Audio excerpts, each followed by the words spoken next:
If you're not at where you want to be in life right now, then you're going to want to hear this. You see, most of my life, I've done things for instant gratification. Things like watching porn, things like eating the crappy food, things like not exercising, watching TV constantly, coming home playing games on like PlayStation. All these like destructive habits, right? In the short term, it gives me some like relief from my day. If you think about it, like you watch porn, you get a relief there. You eat binge eat like crappy like chicken and chips. I've had that like over 1,000 times in my life, especially in my younger years, right? You feel like crap afterwards. You know it's doing some badness to you, but it tastes good, so you eat it. You get 20 minutes of mouth pleasure, and then afterwards you kind of like slowly go downhill from there, right?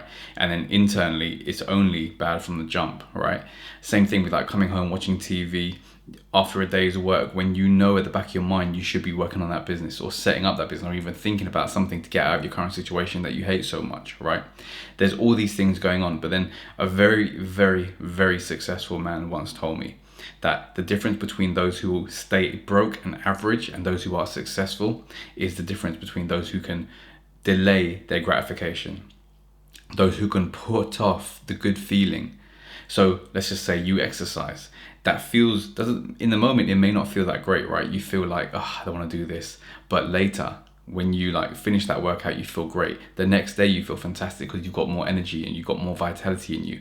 A year down the line, you're like thanking your younger self for putting in that effort today, so that you're kind of benefiting from this like new release of life, this new energy that this like your previous self has given yourself for today, like a year on from now, for example.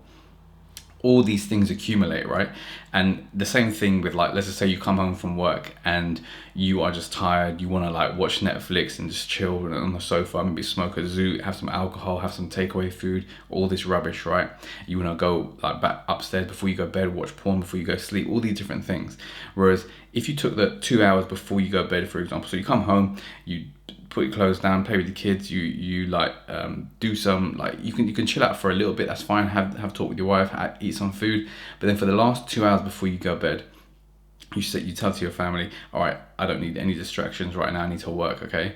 Go into your room or go into your office or do whatever you need to go to, and then just do the work. If you did that every day for a year, imagine what your life would be like. Imagine the difference in life. Let's just say you hate to have a job that you hate on a day-to-day basis right now. In a year's time, who's to say that that activity that you're doing every single day after work is not going to compound and create something where you can escape your 9 to 5 and escape the rat race and have financial freedom and enjoy your life rather than just working for the rest of your life for someone else?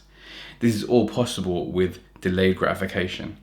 What most people do, they just go the instant gratification path. And trust me, I was there. I know exactly what I'm talking about because I've been there, and you have probably been there as well. To be honest, every single human has probably been there at some point in their life.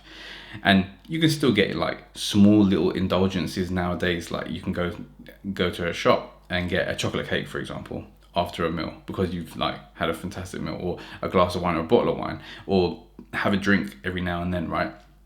These things obviously are like instant gratification because it feels good in the moment and just shortly after the moment, right? But let's just keep that at like 5%. If even that, like if that, even that might be too much. Like if that, I should say, keep that at a minimum. So 95% of the time you're doing delayed gratification tasks, the work, the exercise, the connecting with your wife, the journaling, the meditation, the building your business, right? But then the 5% of the time you can do the like things that are destructive. But really boil that down, like what is 5% of the time? So that means every 100 days you have potentially 5 days where you can kind of like watch Netflix all day, like binge eat a little bit. When you put it in that perspective, like how can you fail over a year? Like a year is 365 days. Let's just say you have like quick math, let's just say 15, call it like 18 days of a 365 day year that you can do like degenerate stuff, just relax, get instant gratification. Imagine at the end of that year how far advanced you would be had you not done that, had you just done like 50-50. So 180 days of instant gratification and 180 days of delayed gratification.